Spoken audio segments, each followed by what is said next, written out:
Fine, great. So today we're going to be learning about Devorah, the prophet. This parsha that's coming up, Parshat Beshalach, the Haftarah is about the song of Devorah. And I think it's a great opportunity for us to learn more who was this amazing woman, that her name is Devorah, and she's one of a kind.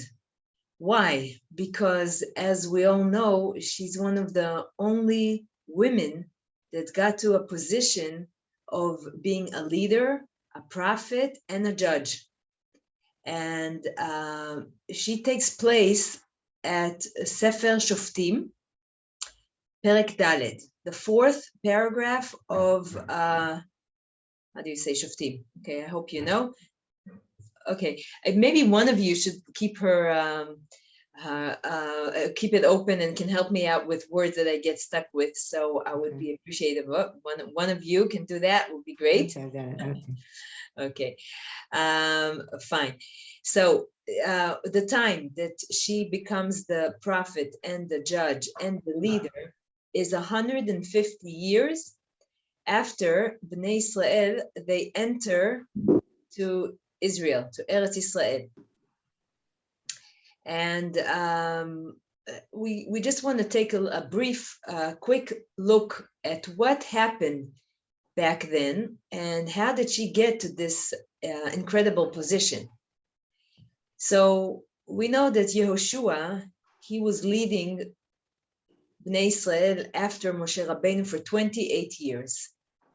And after him, Bnei Israel, they were supposed to get into war with all of the 6-7 nations that were living inside of Israel at the time and to capture the land. When Yehoshua died, he did not finish capturing the land.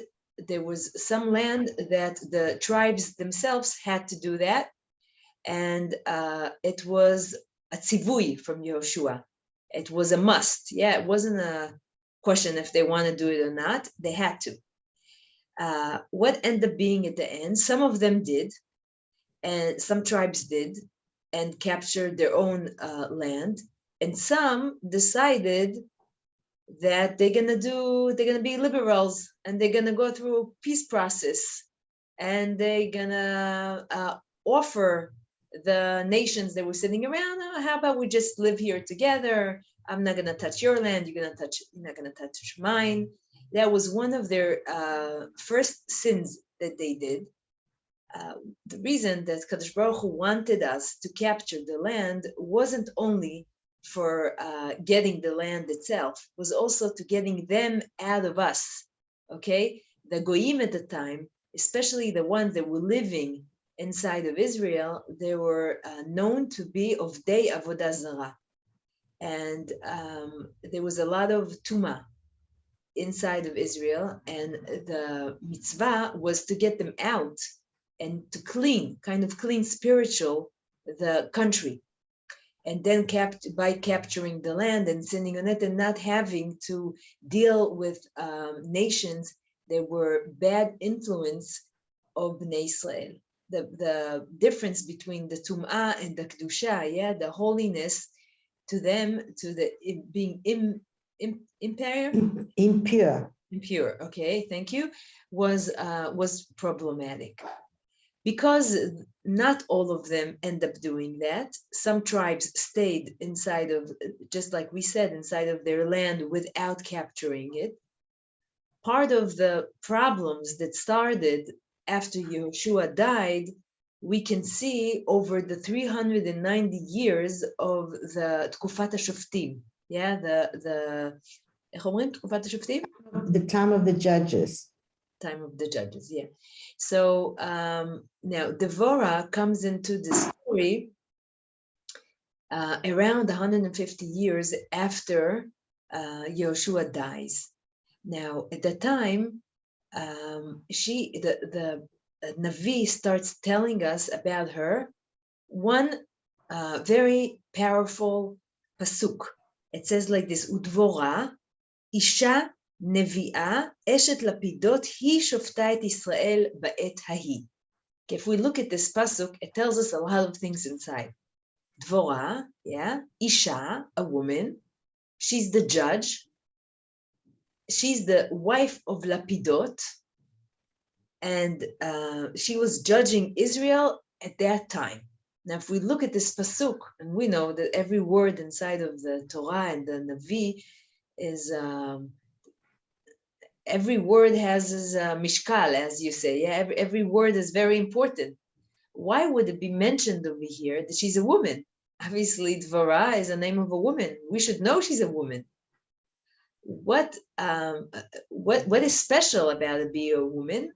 Or maybe it's not. Maybe it's supposed to say that the time of the leaders at the time, there was nobody to choose from, so that's why she was chosen. Or maybe she had a special merit to become who she was. We would like to understand from this pasuk if they're talking about it as a positive thing or as a negative thing. So, Torah, there's always all different pirushim, yeah?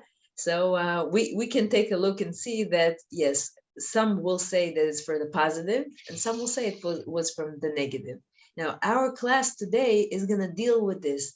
Was it for the positive impact that she brought by being a woman, or it was just because there was no other men that could have taken and become being a leader of Israel at the time? She comes from the tribe of Ephraim, and she was married to Barak, or his name is Lapidot. His original name was Michael, and he has a few nicknames. We're gonna learn why. Why did he get these different nicknames? And he wasn't from her tribe. He was from the tribe of, no, I forgot.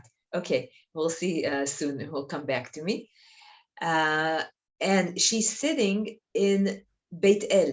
Yeah, Beit El, our days now, which was in Har Ephraim. And that's the place that the Navi, the prophet, tells us that she was judging Israel from there. Now, different than we know, than Shmuel Navi used to walk around Israel and come into every city, and he used to let them to come into court or Dinei Torah, all these different things. By Devorah, they used to come to her, and it says that they used to come to her, and she used to sit underneath the tree outside in the field, and a special tree, Tomer Devorah, it was called. Yeah, it was a special tree, a tall tree. I would say it was a date tree, and she was sitting outside for tzniut reasons. Okay, she never wanted to be accused for sitting in a closed room with any man. Yeah, she's not above the laws of the Torah, and she was she was keeping them the way she should. So she was sitting underneath the tree. What else do we know about her? We know she was very, very rich. She had many vineyards. She had oil. She had land. It's very important to know that the leaders in Israel, they were all very rich. In order for nobody to accuse them for judging not in the right way, because they needed the money, because they needed presents or gifts or all different things. So therefore, she had on her own. She didn't need from anyone else nothing. She had a merit, a schut, that she did not have to walk around, wouldn't be so comfortable for a woman to walk all over Israel in order to hear them out. Therefore, they used to come to her. But what I think is special about it, that they say that the Talmidei Chachamim used to come to learn Torah from her. So from that, we can understand how smart she was, how much law she knew, and what a major prophet that she was. Now, when I read that, I remembered hearing a wonderful story. Years ago, I read there was a very, very special woman by the name of Professor Nechama Leibovich. Any of you heard about her? Mhm. Okay, so she was Parshanit HaTorah. How would you say Mefareshet HaTorah? She interpreted the Torah. Interpreted the Torah. Interpreted the Torah. Interpreted. She gave explanations. Okay. Yeah, and she also, she actually taught in a very special way. She taught how to ask the right questions on every pasuk. Yeah, by asking the right questions, most of the answers you have. But the most important thing is how to see the question inside of the pasuk. At the time, around 1960, she used to have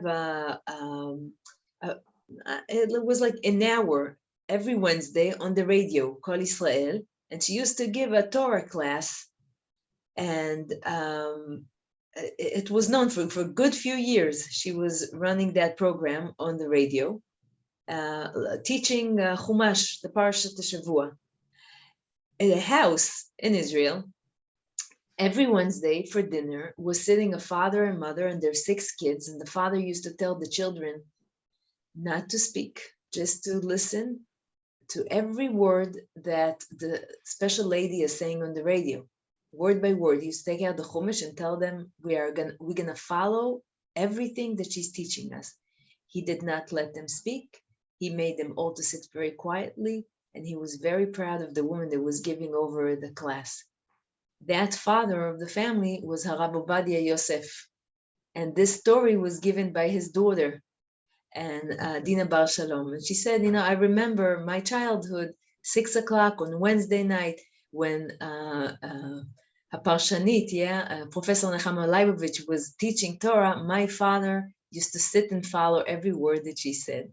So we can see from this special story also about Rav Ovadia Yosef, what a nava that he had, and that you can learn Torah from whoever knows how to teach Torah. Yeah, it doesn't mean, and it doesn't matter if it's a woman or if it's a man. If you got the talent, and if you got the Yirat Shamayim, and you got the brains, and also the way of giving it over, so from everyone you can learn. And I like this story because today we're missing people like that can say, we are listening to somebody that has what to give us over. So at that time, 150 years after Knisat Bnei Israel le'Eretz Israel, we can see a story about a woman that was chosen because she knew how to teach. She was a very, very special prophet, and she knew how to lead. And so that's definitely telling us a little bit about her and how talented she was, and she was chosen. We also know that as far as the level of a prophet that she was giving, she's one of the top maybe 3 or 4 prophets that we had in Israel. Her level of the prophecy was very, very high. So we also know that about her. We do see criticizement in the Gemara, tells us about 2 women that there were prophets, that the Gemara tells us that they were a little bit too proud. And the Gemara says that they both had names of animals that are not kosher. One is Devorah, and one is Hulda Hanevia. Both said something that the Gemara feels that they should have not said. Devorah goes and calls her husband, which is also the Ramatkal, or how would you say? He runs the army, the general. Yeah, Barak was the general, the main general, and she calls him to come to her instead of going to him. Because of that, when she sings the song at the end, she's going to forget herself a little bit, and she's going to say, Uri, Uri, Devorah, wake up, Devorah, because she forgot what she wanted to say. The prophet went away from her. So we see from there that she was supposed to go herself to her husband, Barak. Instead of that, she made him to come to her. So from that, the Gemara says to us that Devorah she had a little problem, I will say it in a very, very gentle way, with Yehorah, with Ga'ava. And Hulda Neviah also did the same thing. She said, Imru Lamelech. Instead of, she was supposed to say, אמרו לאיש אשר שלח אתכם, instead of saying אמרו למלך. Tell the man that sent you, instead of saying tell the king that sent you. Okay, and for that, the Gemara says, you see, we have two women that did not use the right way of coming approach, of saying something that they were supposed to. Okay, but that's maybe the only criticizement that we can see about Devorah. All the rest is very, very positive, very highly looking at her and for the things that she did. I want us to understand the situation that she was sitting in and how difficult it was, and how. Tehila, can you repeat the last sentence, because the לא הייתי מובנת? connection wasn't good and we didn't hear anything. Okay, fine. I'm going back. I'm saying that was the only criticizement that we can find about Devorah, and I want us to understand at the time that Devorah was leading, how difficult it was and problematic. I want us to learn a little bit, what did she have to face, okay? At the time, the king that was sent to give Israel at the time a hard time, he was Yavin Melech Hatzor, or he's also called as Yavin Melech Canaan. He was very, very powerful, and his general, his name was Sisra. Now, Sisra, to understand who was Sisra, I don't think today, and I don't think the history gave us another man that was as powerful as Sisra. Now, just to understand how powerful he was, we have to understand what the Mefarshim tell us about Sisra. Okay, he was just around between the 30 and 40s, something like around 35 years old. And I even saw in a place that he was 30 years old. He was full of power, very, very strong. And at the time he was ruling almost the whole entire world. And he was known to be extremely powerful with his voice. When he used to scream, the walls used to crack. And when he used to scream at animals, even a lion used to freeze. I know it sounds metaphorically, but when we hear things like this in the Midrash, it tries to tell us something else. And I'm going to try to understand together with you what exactly they're trying to say about Sisra. What else do we know about Sisra? He was very rich.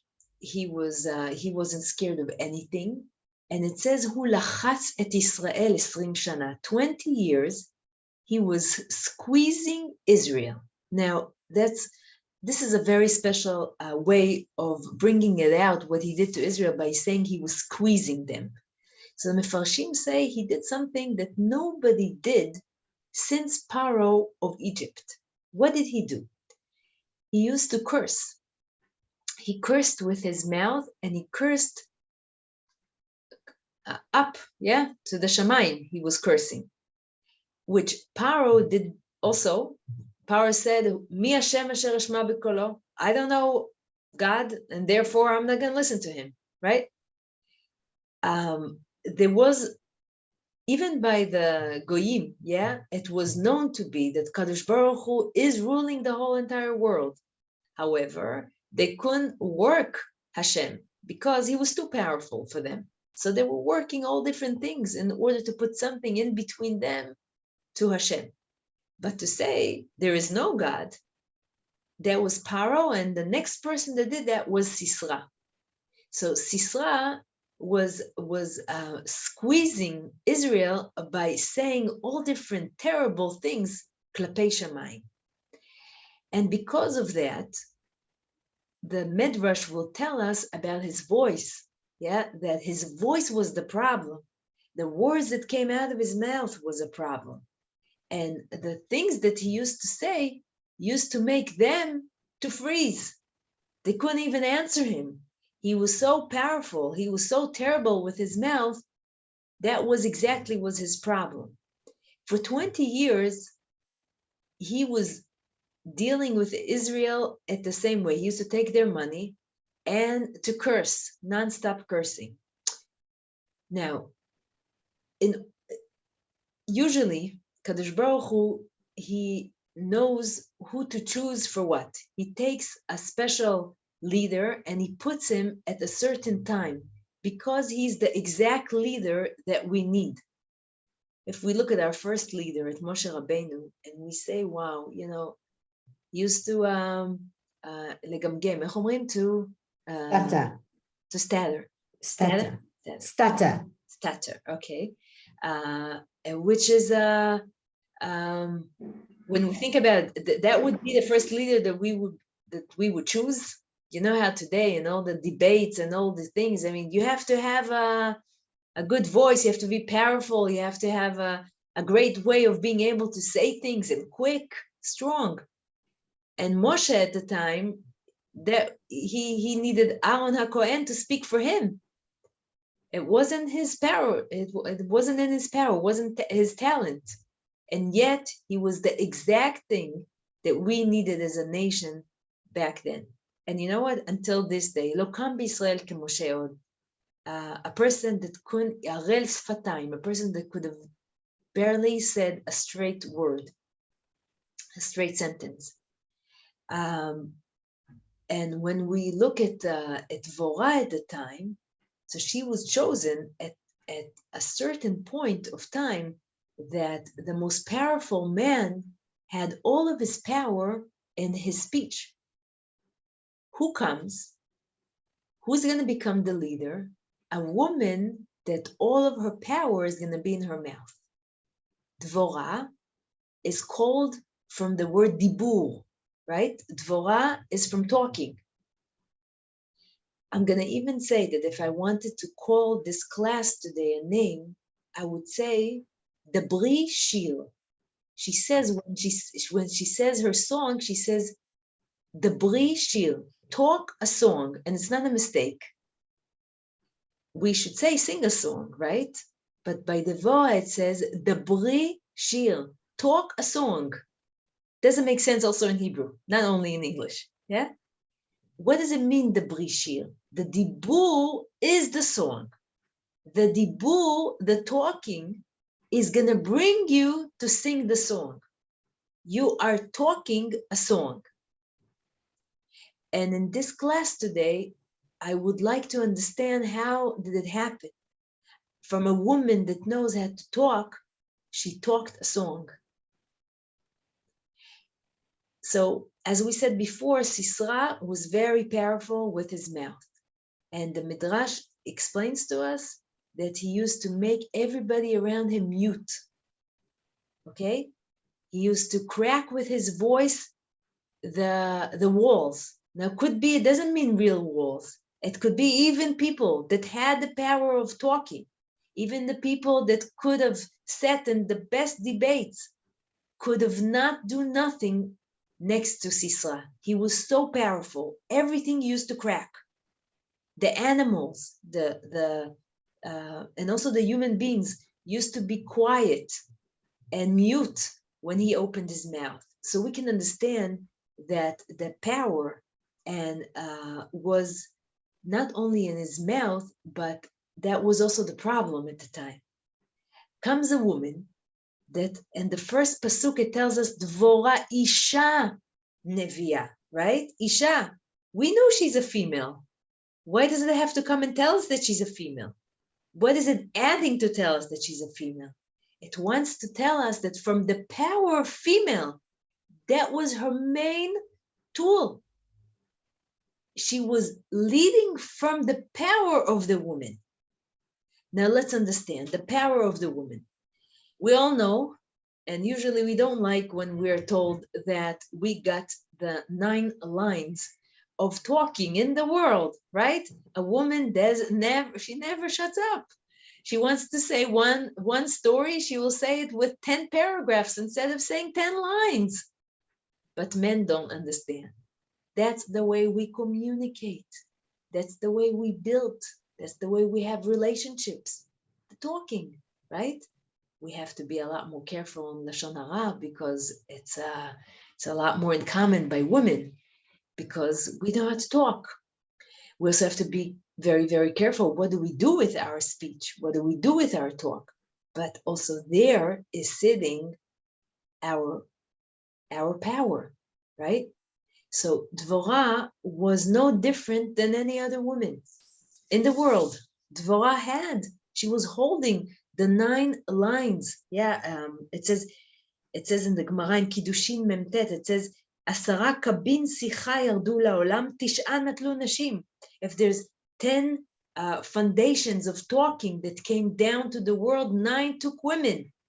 And yeah, we can understand 100% what the Gemara tells us, right? We're very power in that. We use it all the time. This is our way of, this is how we live, right? Is the Gemara telling it to us for criticizing us? Or is it telling it to us for maybe saying something positive? So I think, maybe I'm wrong, but I think usually we're told that it's a negative thing. Today in this class, I want to see how powerful and how positive the power of speech can be, and by a woman, okay? Because this is Devorah. Devorah is going to change the whole situation to become talk a song, to make it to be the brishir. Let's see the stages, how she does it and how she's powerful. So in the same pasuk, yeah, pasuk Dalet, that tells us that Devorah, she's the prophet, and she's a woman, she's a female, and she's married to a man by the name of Lapidot. Okay, the Midrash, Tana de Eliyahu, comes and tells us, do you know who she was married to? You would think, right? Usually it goes together. If somebody is very smart, he would end up marrying a very smart woman. Somebody that's very handsome is going to have a very pretty woman. Somebody that's very rich is going to end up turning to get married to a family with a lot of money. Okay, not always. And here it comes and tells us that there was a very big gap between Devorah to her husband. While she was very powerful, a leader, she was a prophet, he was very, very simple. It says, Ama Aretz. Now, Ama Aretz, not that he was stupid, chas v'shalom, but he was just a pashut yid. Yeah, did his job in at the world, and his wife wasn't lo barat hashva'a. Yeah, how do you say that? You can't compare the two. Compete. Yeah, you can't compare between them. She was very special until these days, we know, and he was just a regular person. Now, how does a woman that is so powerful, so strong, lives with somebody that's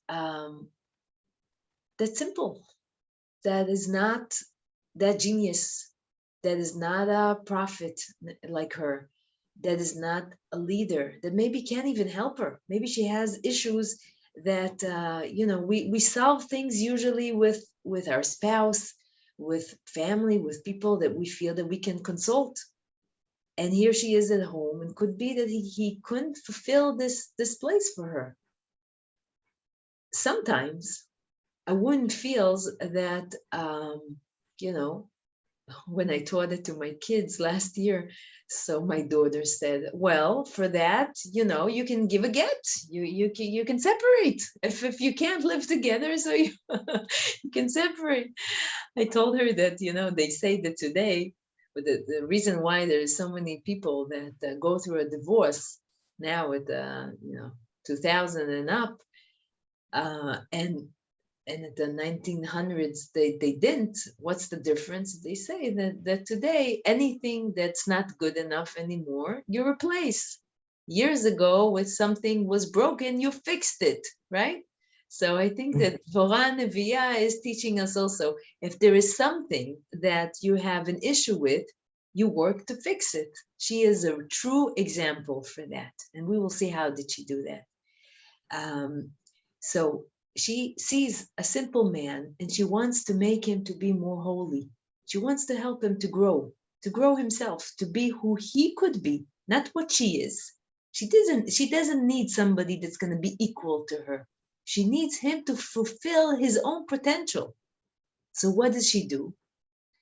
She thinks that if he is going to become more close to holiness, he's going to become holy himself. So she offers him, she says, I'm going to make thick wicks for the menorah in Mishkan Shiloh, and you, if you can be kind, to take them every day to the menorah, our special wicks that we're making. And that's what he started doing, her husband. He started taking every day those wicks to Mishkan Shiloh to light the menorah. Kadosh Baruch Hu really, really likes what she's doing. He says, look at this woman. She takes something simple and she makes him holy. She takes somebody that maybe doesn't know how to get himself closer, and she shows him the way. She puts effort into her own husband, not to make him to be equal to her, but to le'atzim, to empower him. And that is very, very special what she did. So Kadosh Baruch Hu says, you, Devorah, you wanted to make my light inside of the temple, inside of the Mishkan, to be bright. I'm going to make sure that your light is going to become bright. And her light was for 40 years. She was the judge and the prophet from this story. So we see that when Kadosh Baruch Hu is looking for leaders, he's first of all, he looks how they behave at home. Moshe Rabbeinu knew to take care of small sheep. Why? With a lot of mercy, with a lot of special TLC care, special loving care, to make sure that a little sheep is going to feel good and comfortable in his two hands. That's when Kadosh Baruch Hu says, this sheep found the leader, my sheep, the Bnei Israel, my children will find him to become his leader. The same thing by Devorah. First, he wants to see that he can find somebody that has the power of talking. Where do we see that she has the power of talking? We see it in her own home. We see what she does to her husband with the words of wisdom, with words of empowering him. She is managing, and she's making him to become a very big man. So we said that his name was Michael, and then his nickname becomes Lapidot. Lapidot because the wicks that she was making became like a lapid. I don't know how to say the word lapid. Maybe a torch. Torch. A torch. Torch. So his name becomes Lapidot, the name of those the wicks, the torch. It maybe tells us that we also have the same power. Each and all of us as women, we can destroy with our mouth and we can build. We have a rechem, we have a uterus inside of us that can grow a baby to 4 kilo, to like 8 and something pounds inside, right? From something so small to become so big. That's a power of a woman. You can grow. You can grow a child. You can grow a husband. You can grow people around you. You can make people to become very big. It all depends on your mouth. What are you looking at? What are you looking for? And what do you see in the person? If you see good and you help somebody to reach out to his own potential, you're building worlds. I remember that years ago, I had a child that was having a very, very hard time learning, extremely hard. And for him to get, I think this story is taking place in the right time. This week, all of Israel students are going to get their report cards. So this story happened exactly then. And my son was getting his report card from the Talmud Torah. And what could I do? You know, no matter how many times I spoke to this Rebbe in the class and explained to him the difficulties of the kid, he didn't understand. The kid comes home and he gets, in Hebrew, the way you write it, you can get Kim'at Tov, and then you get Tov plus, and then Tov Me'od. Okay? So if we can say it's like to get Tov, it's like getting a C. And my son comes home with this report card and he can't even look at me. And he says, you know what I got? I got, my whole report card is full of C minus, yeah? Tov pachot, kim'at tov, tov pachot. You see, I'm a real foolish. I'm a real idiot. This report card is telling you and me that I'm useless. Nothing's gonna come out of me. There's no reason for me to learn anymore. As he's talking, and I'm thinking to myself, oh my God, what do I do with this? This report card is full of, the Rebbe wrote it himself.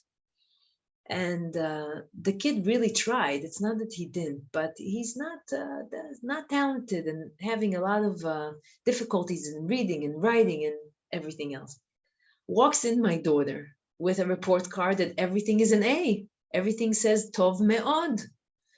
And she opens it with a big smile and she says, look at this. Look, I got everything Tov Me'od. At that moment, I looked at my kids and I said, in our home, we get 1 shekel for the word Tov. It doesn't matter if it says Me'od afterwards or Kim'at Tov before. It doesn't matter if it says minus or plus. The minute that it says Tov, the word good, you deserve to get a shekel. So I'm giving out shekels for every word of Tov. So this kid started counting how many Tovs he got. He got 22 Tovs. It doesn't matter that it says Kim'at Tov or Tov Pachot. He had the word good inside of it. My daughter got to the same number because everything was Tov Me'od. But I remember that moment of, what do? You're a mother and you have difficulties times. What are you going to do with this report card? And I remember seeing how he walked out with such a smile. I said, we don't care. We really don't care if it says Tov Me'od or if it says Kimat Tov. We care for the word good. You have good, we're so proud of you. And it worked. And for me, it was a little bit of an experience how you can take a situation and you can make somebody to grow from it. It doesn't matter if he's in 2nd grade, knowing that he can get more. He knows very well the truth, but it's your eye, it's how you look at him, it's what you make from it. If you can really make from a wick to become a real nice candle standing, so you build a world. And we have this responsibility of being mothers, being wives, being grandmothers. We have it. We have to know that Devorah, she's a model for that. She's koach hadibur. What do you do with this 9 foundations of speech? What would you do from it? Would you build or are you going to destroy? So we see from here that when Kadosh Baruch Hu wanted to find a leader, a true leader, he had to see what she did in her own home. Only from there, he's going to be choosing her to become the leader of Klal Yisrael and to be the one that can really fight Sisra with the power that he had on his mouth. Because what good would it do if you just have the power of debate, of the power of sitting and giving the best lectures ever, but you don't know how to talk to your own children at home. You don't know how to talk to your own husband. You tell him, I'm better than you, I'm smarter than you. I mean, I can understand who's the shadchan that put the two of us together. What would come out of you? You can do better. I could have definitely done better. I don't understand what I'm doing with you. And v'chulei, v'chulei. Yeah, tesra. It's your outlook. It's what you're going to do from it. This is exactly what Klal Yisrael needed. They needed somebody that's going to have a good eye to make from them what they could have been, because they were in a problem. They were sinning. And when you sin, you get ashamed. You get busha. And when you get busha, you want to be even more far away from Kadosh Baruch Hu. So in order to bring them to get closer to Hashem, you needed somebody that knew with the power of the mouth to put these things, to calm them down and to say, no, no, my son, no, the son of Hashem. Kadosh Baruch Hu likes you also like this. You can try better. You can come close to him. He's waiting for you. For that, you need a woman. For that, you need a woman, because a woman knows how to do that. A woman, because she has this uterus, because she has the rechem, she knows how to grow people around her. And that's exactly what Hashem was looking at that generation. It's not going to help. Nothing else would help. To make a connection, soft words. To make a connection, a good eye. And to make a connection is how you say the things out of your own throat. What do you see? What do you make? What is a sentence? It's made out of the sound that you bring the words. It's not only what you say, it's how you say them. For that, they needed Devorah. And from there, we can see how she will take this whole thing. In the beginning, she's Devorah, she's Dibur. At the end, she's the Brishir. At the end, she's going to be one of the few people in the world that is concluded inside of the 10 songs that Kadosh Baruch Hu holds of them to be the 10 most powerful songs that was ever given to Hashem. And Devorah, she's one of them. She's one of those 10 wonderful songs. Why? It's what you see, how you say, and the powerful of the words that you're saying. What you mean, she meant to grow, to give growth to the world. Okay? I want us to take a look a minute what was her challenges. We know that this war that was taking place at the north of Israel, next to the mountain of Tavor, inside of the tribe of Naphtali, was a very, very scary war for Bnei Israel. As I said before, he was super powerful, Sisra, and 30 kings came to give him a hand inside of this war. And Bnei Israel at the time didn't even have an army. They didn't even know how to fight.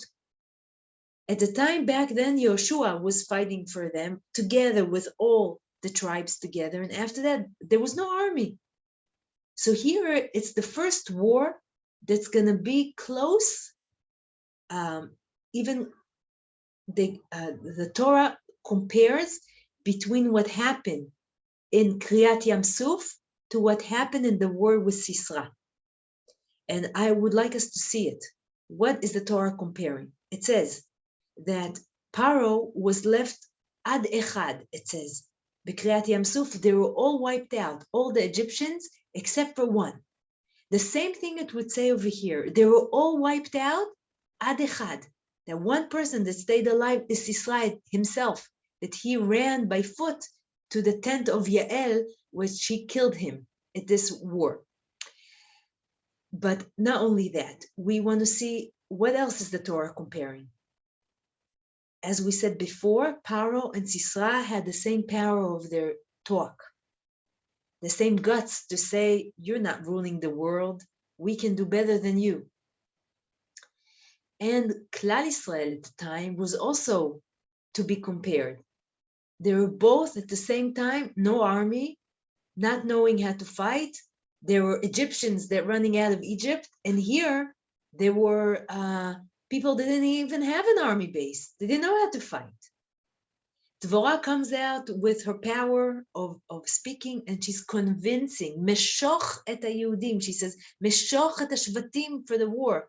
Yeah, every time it says Meshicha with the mouth, you convince, try to convince them to come and to fight the war. They were super scared. And she says, you will come, just stand there and say, we are fighting for Shem Hashem. Because of the way he's talking about HaKadosh Baruch Hu, that's why we're going into war. So for that, you don't know how to hold a gun, and you don't know how to hold a knife. You just have to stand and to say, I'm coming, Biglal Hashem. And because we're coming for this war, Biglal Hashem, you're going to have Siyata Dishmaya.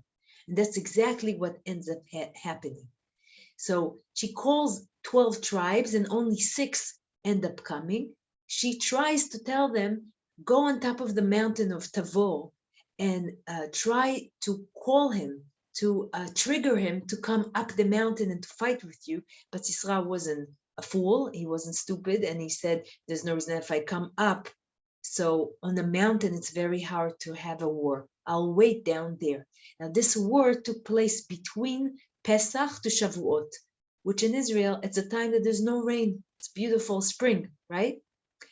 That day that they were going into war, that was the beginning of around June, our time, Kadosh Baruch Hu made it to be like the most rainy day ever. In one hand, it says that he took out the sun and made the troops of Sisera extremely hot. In the other hand, in a few minutes, it became cloudy and they all drowned inside of mud. Okay, so this was a war that they didn't even have the time, the Israeli non-experienced troops to even show that they don't even know how to fight a war. Nothing. Kadosh Baruch Hu did this whole war for them. The same thing that happened with the Egyptians when they came out of Mitzrayim. Hityatzvu u'u et Yeshuat Hashem. Only stand there, only come and show that you're willing to be here for Shem Hashem, and you're gonna have the hatzlacha, you're gonna be success. So that's what happens in this war. But the Gemara in Psachim, if I remember well, it's Kuf Yud Chet, I think, tells us a wonderful story. And with that, we're gonna try to end. It says that, let's see how the Torah compares the war of Sisera to the war of the Egyptians. When Bnei Israel came, standing there, scared and don't know what to do. They're looking four sides of them. There's the desert, there is bad animals, there's the Egyptians, and there is the ocean in front of them, the sea, and they don't know what to do first. And they're standing there and screaming to Kadosh Baruch Hu. We're going to see it in Parashat Shavua. We don't know what to do. Help us. Yeah, Kadosh Baruch Hu says to them, stand and listen. That's all what's asked from you to do. But the Gemara tells us, Hemayuk Tanei Emunah. Their belief in God was small. And they were standing there, they have nothing else to do, screaming their heads off, but inside, Kadosh Baruch Hu knew to say that they were Ktanei Emunah. So Kadosh Baruch Hu tells the angel of the sea, he says, I'm gonna, inside of Yam Suf, the Red Sea, he says over there, I'm gonna ask you to let all the fish out, and I want them not to eat the Egyptians. I want the Bnei Israel to see the Egyptians dying. So please, he tells the angel of the sea, make sure that the fish are not touching even one Egyptian, because I want Bnei Israel to see with their own eyes what I did for them. Comes the angel of the Red Sea and he says to Hashem, really, finally we get such great meal into the Dead Sea, into the Red Sea, and you are asking us not to eat it? Kadosh Baruch Hu says, I'm going to give it back to you. Don't worry. One day, I promise you, I'll give it back to you. Comes the angel and tells Hashem, really, would the Eved come in front of the master? Would he come and tell him, you owe me? I would never do that. I can never come and tell you, you owe me a great meal. I can't. So Kadosh Baruch Hu says, I also hear that. You don't eat the Egyptians now and spit them out, that Bnei Israel will see, and I will give you back triple.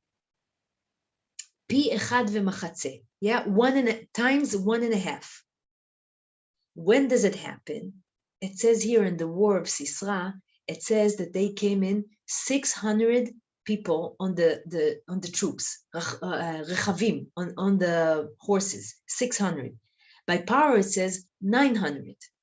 Yeah, 1.5 times. And after the war happened, he tells the sea, Kadosh Baruch Hu tells him, now it's your turn. Come and eat them all up.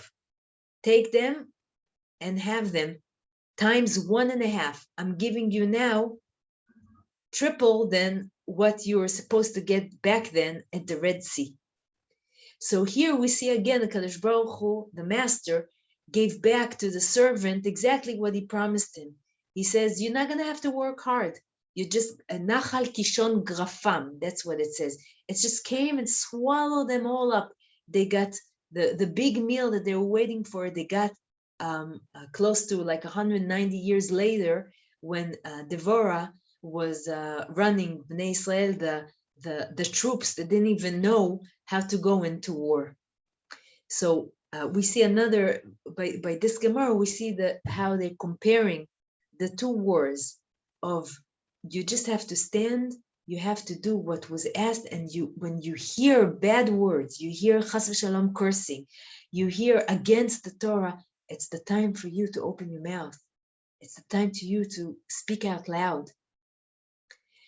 Devorah, which we understand that she, that her whole work was to bring the speech to its level of kedusha, of holiness, and when she manages to do it so beautifully, she's going to turn out to say this beautiful song to Kadosh Baruch Hu, to thank him, just like Miriam did back then on the Red Sea. Also here, Devorah stands with all of them and says, when we see the hand of Hashem, we see how powerful he is, we see when he just wants us to stand and not to do any more than that. We not only are entitled, we have the merit to sing to Kadosh Baruch Hu, to say that with our small eyes, we saw his big hand, and that's exactly what she does. But I want to bring in here also another character, a very special woman that carries the same name, Devorah HaMeineket. Devorah, she was the, איך אומרים מeineket? A witness. Oh, that's a hard word for me. Okay. Witness. She was just able to feed. Okay. Witness. Okay. I learned a new word today. Okay. So she was the witness of Rivka Imein. And I want us just for 1 minute to take a look at that amazing woman that she carried on the first name, Devorah HaMeineket, and after her, the next Devorah that we know as Devorah the prophet. What is the connection between the two, if there is at all? So let's see. Devorah, the nurse of Rivka, she is in Haran when Eliezer comes to take Rivka. Maybe she was a little girl, 3 years old, like some tell us. Maybe she was 13 years old. No matter how you look at it, she's very young, very, very young to leave home, to leave your mother. And not only that, we know that she was brought up in the wrong home. Yeah, she's not in the home of the yichus, of known to be and to give out the best chinuch, the best education, to become Rivka Imenu. And Rivka is supposed to leave her home at a very, very young stage and to become the mother, the foundation of the Jewish nation. How does it happen? Who made Rivka to become Rivka? Devorah. Devorah HaMeineket. She was close to Rivka. She was the pedagogue, the mechanechet. Yeah, she taught. It's not me saying the word pedagogue. Unkelus, but Targum. He explains the word omenet. Yeah, Devorah HaMeineket, and he explains it to become the word pedagogue. He says, who taught Rivka to become Rivka? When she comes to the tent of Sarah, Sarah is not alive anymore. So who's going to make her to be who she is? Must have been a very, very special woman behind the scenes. That she had the vision. She saw. She knew how to teach. She knew how to give over. She had the power of the talking. And she gave it over. Koach hadibur harishon. The first power of talking was by Devorah, the pedagogue of Rivka. We know that when she dies, Yaakov is in his way coming back to Israel with his 12 sons. And there, he's stopping for a short while next to the city of Luz. And there it says us, right before he's going and sacrificing on the Mizbeach for Hashem, right before that, it tells us that Devorah HaMeneket, the nurse of Rivka, died, and he cries over her a lot. And he names the place Alon Bachut. Here's the place that we're going to cry over Devorah, the pedagogue. Now it doesn't make sense. We don't know that Yaakov died over Rivka. We don't know that, it doesn't say it anywhere. It doesn't say even when Rivka died. Rashi at the place, he says that he cried for the death of Rivka and Devorah. Devorah died, but Rivka died. And Devorah is covering for the death of Rivka. And the Torah, because she doesn't want to tell us about the death of Rivka, she's covering it with telling us about the death of Devorah. Now, why would the Torah want to tell us that Rivka died? Because Rivka had two sons. One is, the best one is Yaakov, and one is, I don't know how to say it, he's the biggest terrorist of the world at the time, Esav. So therefore, it's not respecting Rivka to say that she died because Yaakov could not take her and to bury her, and Esav would have to do that. And because we don't know if Esav even would have come to bury her, the Torah doesn't mention that she died for the respect of Rivka. But okay, we can understand that, but why would the Torah cover up the story with telling us that Devorah died? What made Devorah to be so special that she can cover up for Rivka? So, as we said before, Devorah, from the koach hadibur, from the power of talking, she made Rivka to be who she was. It also says over there is a machloket between Ramban to Rashi over there. If Rivka did send her pedagogue all the way back to bring Yaakov from Haran, because Yaakov did not want to come back. He was comfortable after 20 years. He had 2 wives, he had 12 kids. It was very hard to leave everything and to make this whole long road back to Israel. Not only that, he was very, very scared of the biggest terrorist, Esav. He was extremely scared of him. He didn't know if it was the right time to come. If it's the right time to come, his mother sent him. He doesn't know if his mother wants him to come back. So Rivka says, who can bring the message over to Yaakov better than anyone else in the world? Would be the pedagogue, would be Devorah. So Rashi says, yes, Rivka sent the pedagogue to Haran to bring Yaakov back home. Ramban says it can't be because she was too old for that. However, no matter how we want to look at it, the bottom line of the story is that Devorah has a lot of power in her mouth to convince even Yaakov not to be scared of Esav and to make his journey back into Israel, because that's his place. We can look at it just like a bee. You know, a bee has one shlichut, one, how would you say shlichut? My helper?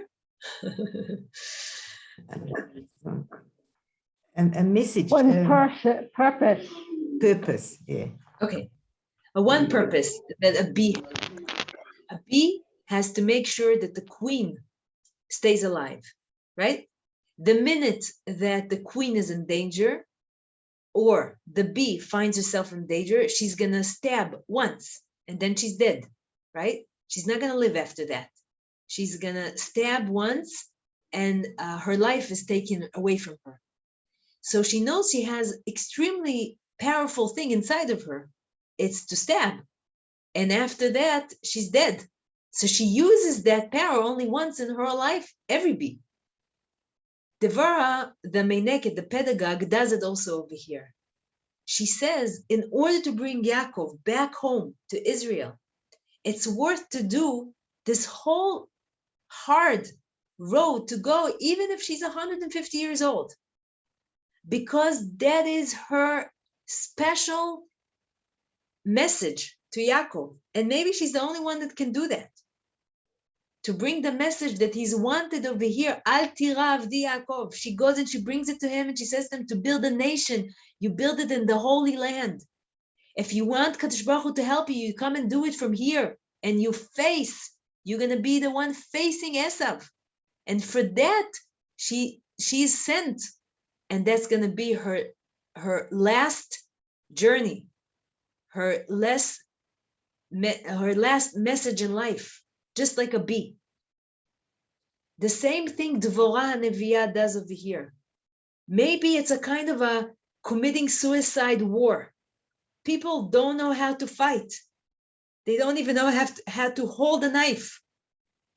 And she goes and she says, B'Shem Hashem na'aseh v'natzliach, because when the koach dibur in the world became so impure, so tameh, that we have to stand there, velikro b'Shem Hashem, here in the Holy Land, and we must do it. And therefore, we're going to go to a war that maybe we have no chance to get out of it.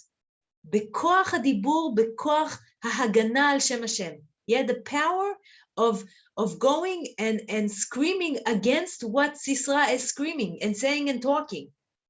That's a very, very special power. And even if we're going to find ourselves not winning this war, we know that we did the right thing. We have to face the harm. We have to do that. That's what Devorah says, just like the bee, just like Devorah, the pedagogue. And they're both, it's very interesting, they're both sitting at the same place. At the same place that Devorah, the pedagogue, is buried, that's where Devorah Neviah is sitting. The same place, next to the city of Luz, next to Beit El, next to Alon Bachot. That's the place that Devorah Neviah, the prophet, is going to speak out loud with her voice, with the chinuch, with the education that has to be given over to everybody else in Klal Yisrael.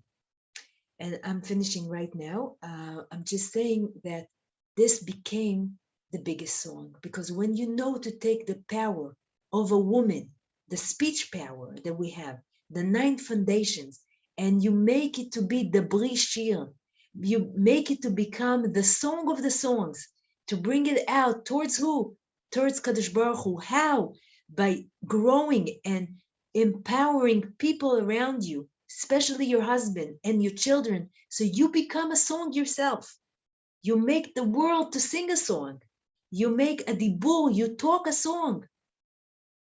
And your life becomes a song, and Klal Yisrael becomes a song, and Kadosh Baruch Hu loves the song. The women know how to sing, especially women. So she is Devorah Neviah, very, very powerful woman, the prophet. But first of all, she's a woman. Koach HaDibur made her to be who she is. And from that, she became Devorah Uri Dabri Shir. Talk a song. Thank you.